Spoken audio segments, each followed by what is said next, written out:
I am so excited to be here. I really like the framing of Planetary Health, and I am so impressed by the number of talks and the kinds of talks that folks in this crowd have been giving.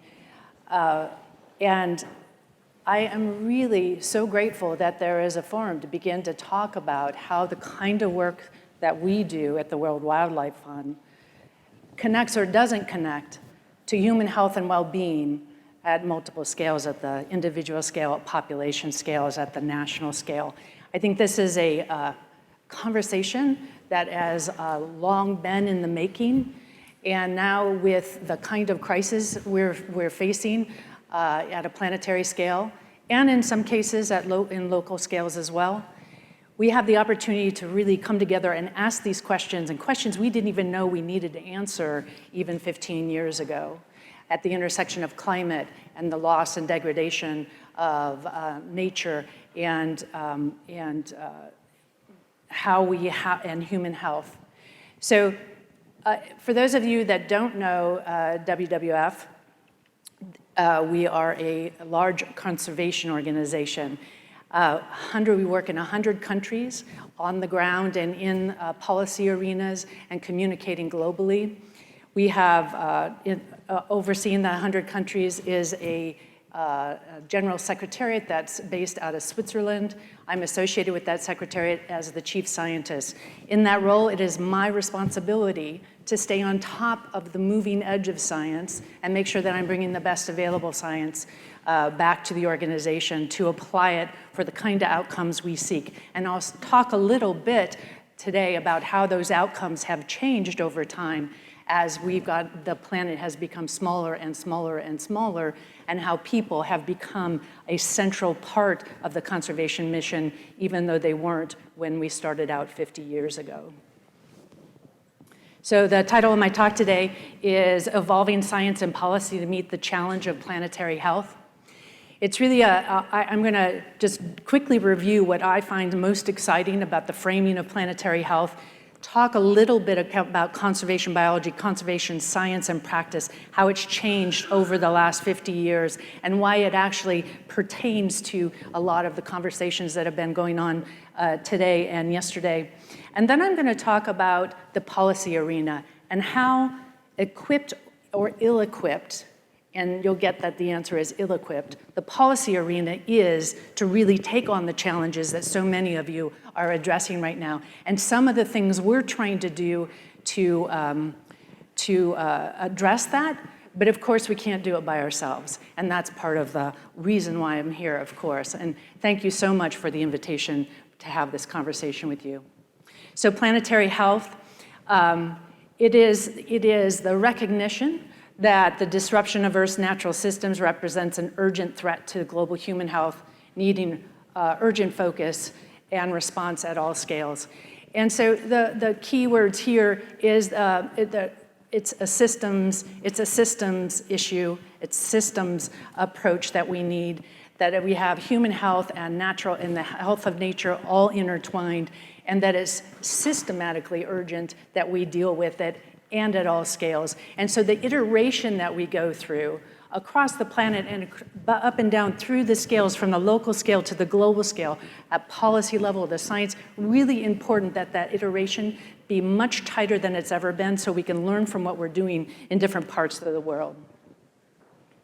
So the degradation, the planetary health outlines, and this comes straight from the original paper from the Rockefeller Foundation Lancet Commission, that the degradation of our air, water, and land combined with significant loss in biodiversity have resulted in substantial health impacts, including the reduction of food security and nutrition, loss of freshwater resources, higher exposure to communicable diseases, and an increase in those diseases, and an increase in the loss of life and well-being by extreme weather events.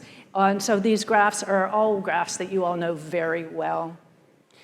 And the thing that I really like about the framework for the Planetary Health Alliance is the challenge that safeguarding both human health and natural systems that underpin it and looking and identifying those failures and really acting on those failures.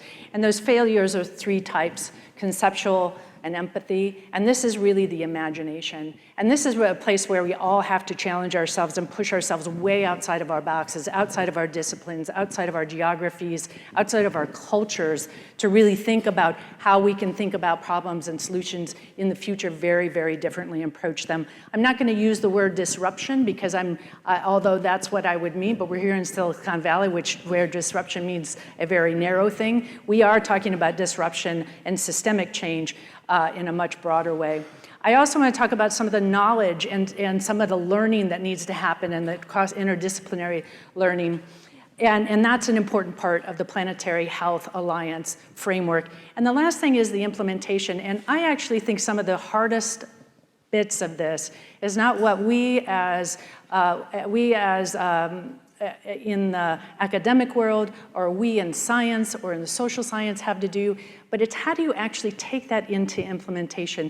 And that's the real challenge of this. And in addressing each of these challenges, we got to be focused all the time on these failures.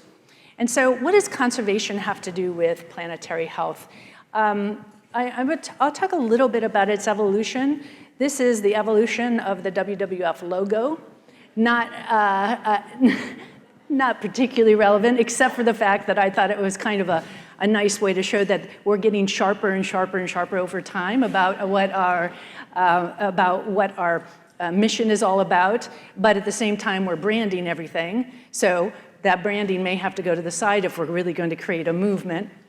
But conservation started as, it was really about saving species and saving places that people who had the resources to actually put on the table to save places and species could.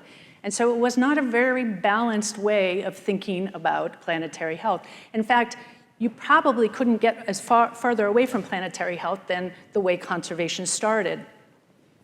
Conservation biology then was a study of the loss of Earth's biodiversity, the loss of species. And biodiversity at that time was really, when it started, was not even coined as a term yet. That was coined in the 1970s. But when the organization started, biodiversity meant there was no term, but conservation was all about species and charismatic megafauna in particular, birds, giraffes, rhinos. So conservation seeks to protect life's diversity at the levels of all biological organizations, and it was implemented through the UN Convention on Biological Diversity that I'll refer to this as CBD, which is the focus on biodiversity conservation. So we started out with protected areas because that's the way you protect species, one species after another, this little place and that little place and that little place. And when it became clear that the threats to those species was getting larger and larger and acting at larger scales, we did more bigger and more connected protected areas. But the thinking about how this connected to planetary health or big systems connections, or how it connected to people didn't really come till much later. But you will see we were quite successful, and we have been successful as a community or as a sector in protecting areas across the planet. Now, these are levels of protection that have some sustainable management so that people are not kicked out of these places.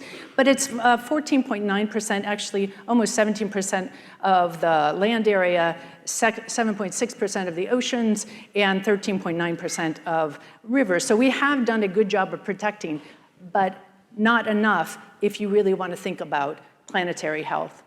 But in the meantime, there were shifts and changes through the conservation's lens where we began to think about the role of the natural world in delivering benefits to humans. And this was termed ecosystem services, and it was really got off the ground and people started thinking about it in 2006 when the 2005 when the Millennium Ecosystem Assessment was published. And this is thinking about those kinds of services that we get directly, material services, food, fresh water, but also those indirect things that we get, like the supporting services, the nutrient cycling that keeps nutrients available for crop production and so on. And so we went from setting conservation priorities that were very distinct in space to setting conservation ecosystem service priorities that were much more distributed. So we began to see a disconnect in our conservation priorities when we began to focus a little bit more on people, what people needed from nature as opposed to what the animals and the species needed from nature. It was a really important step forward, and embracing both of those begins to get at planetary health. And now if you leap forward from another 14 years, the global Millennium Ecosystem, the global IPBES report, IPBES stands for the Intergovernmental Panel on Biodiversity and Ecosystem Services. That's sort of right. And what it did was even a departure from the Millennium Ecosystem Assessment, in that it said, we know we have to protect our natural capital, or nature, the living organisms and their diversity, and the natural assets that underpin those, and the processes that underpin those. But we also have to really focus on nature's contributions to people, and then for the first time, nature's contributions to people, the ecosystem services, or the flow of goods and services to people, became recognized in a much broader way. Not just the services or the benefits for the wealthy on the planet, but for all people on the planet in all communities. These are two important co-equal goals. Everywhere we do conservation, now we need to achieve nature conservation, and nature's contribution to people, so they begin to come together. And if you're into it, you can read the IPBES, the global assessment. It's actually quite interesting. It lays out all the material, nature's contributions to people, the non-material, and the regulating nature's contributions to people. And you can begin to see the ways in which conservation begins to link systematically to human health almost everywhere on the planet. So we're not just saving species anymore. It's about the processes, the ecological, and the protecting the natural systems, or managing the natural systems in a way that deliver human health and well-being.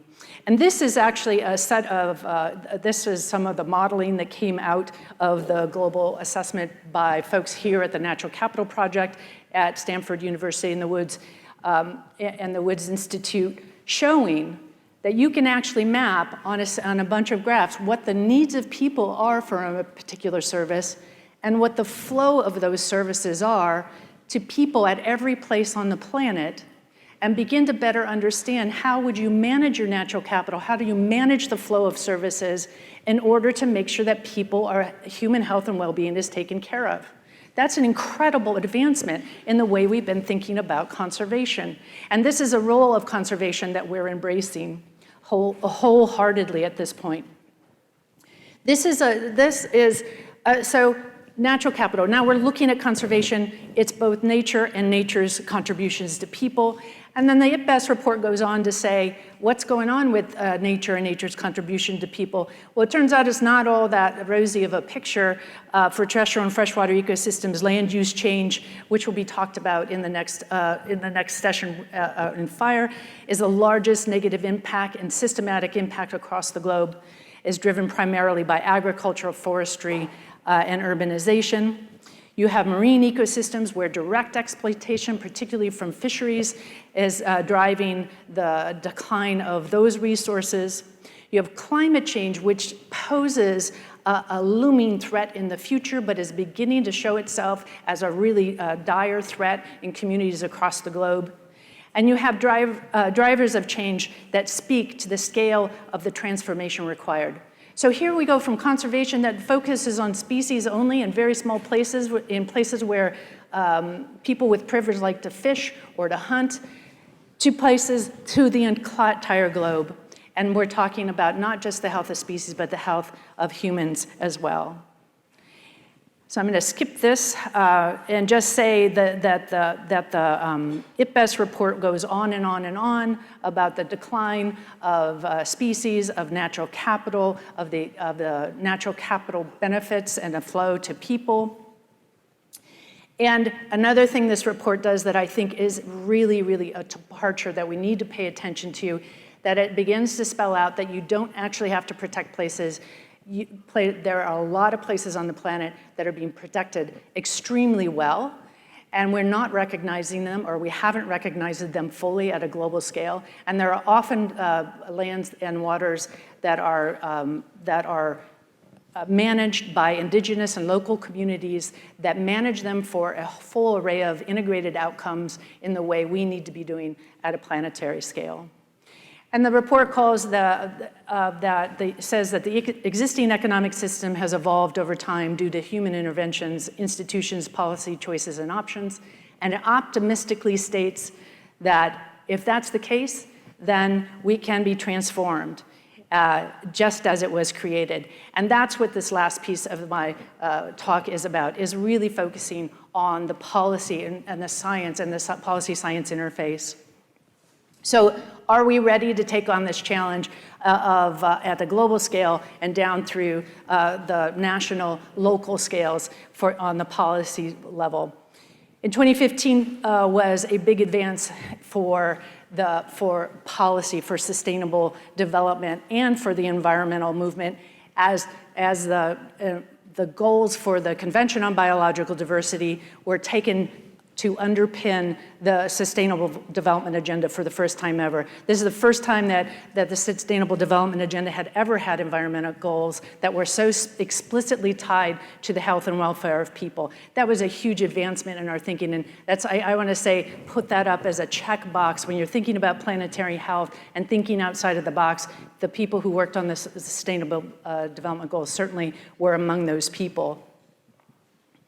And it's been characterized by the Stockholm Resilience Center as a wedding cake that says not only are the Sustainable Development Goals underpinned by the natural environment, but it's actually the base of everything on which it stands, so that you can actually say that we've intended to show society's dependence on human well-being of systems in the biosphere, and that we'll have a steep transition to a world where the society operates within the limits of the biosphere, a couple of really important advancements. And you look at there were 4 of these goals that were called out, one on climate, one on life below water, one on life on land, and then clean water and sanitation. Another remarkable policy achievement that exact same year, just a couple months later, was the Paris Agreement, which set out a very aggressive temperature limit for the policy and a nationally determined mechanism for actually ratcheting down over time to hit that.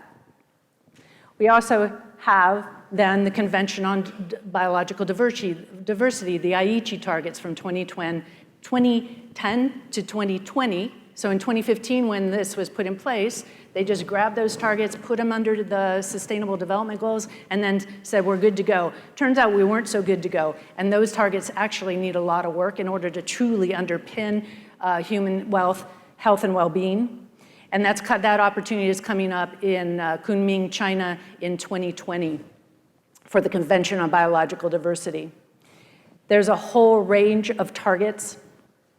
But I have to tell you, at the meeting in Sharm el-Sheikh, Egypt, there was an assessment of even those targets that aren't yet totally designed to underpin human health and well-being, and how are we doing on them? For the most of the Aichi biodiversity targets, there's been limited progress, and for some targets, no progress at all. So clearly, I'm going to harken back, the implementation issue is a massive issue for us in planetary health. We've done a lot of the good creative thinking. We're really thinking interdisciplinary, but the implementation is really lacking.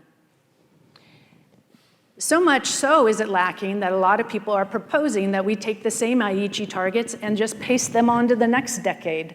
and to see how that goes. What I would say, this is a time for really thinking creatively. This is a time to think outside of the box, particularly in the context of extreme events. We've always thought of and looked about climate change and its impacts as if it was going to be this slow linear thing.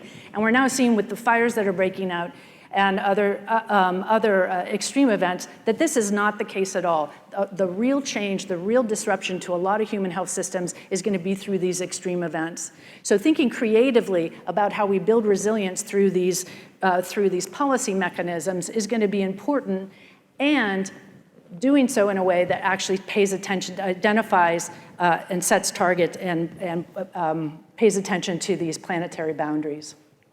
So I'm going to just say that in the safeguarding both human health and the natural systems that underpin it, we have a vision. It's called the New Deal for Nature and People. It's a global movement that is underway to protect and restore nature by 2030 for the benefit of people and the planet. It speaks explicitly to the planetary boundaries. And the purpose of this movement is that no one should own it, no one should brand it, no one should call it their own, but it should be a mass movement for change in the way we operate.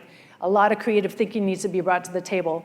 But the expression of this is by 2030, we want to make sure that we are on the road to feeding 9 billion, having water for 9 billion, maintaining the diversity of life, ensuring a stable climate, and also having inclusive, healthy communities around the world. And so we need some way to really get at what do we need to be doing in our lands and our waters in terms of protection? What are those spatial targets? How does it be managed from protected areas all the way to intensive management? How can we imagine the globe and its surface in a way that it can deliver what we need it to in the next 10 years? How can we think about pulling in those drivers of change and really setting really critical targets with the right stakeholders at the table to make sure that we can hit those targets? And this means business, and we're doing a lot of work right now to set targets for a full range of sectors in the business community and the finance community. And can we even imagine a world where we actually are sharing it equitably, not just with one another, but with the diversity of life on the planet?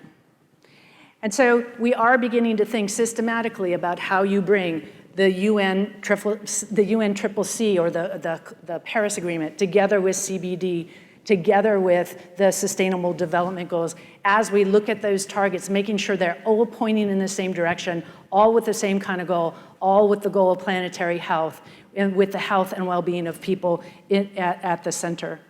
And so I think that maybe we start thinking about not these failures, but the opportunities, as now that we see that we see the problems, that we're working together in ways that we've never worked together before, that we can begin to think outside the box, think outside of our own discipline, like you all are, by being at this kind of gathering, and really think through systematically what we need to do as a partnership, as a movement, in order to have the kind of transformational change to have a whole planet, and clearly a planet that is equitable and also has at its center the health and well-being of humans on the planet. Thank you.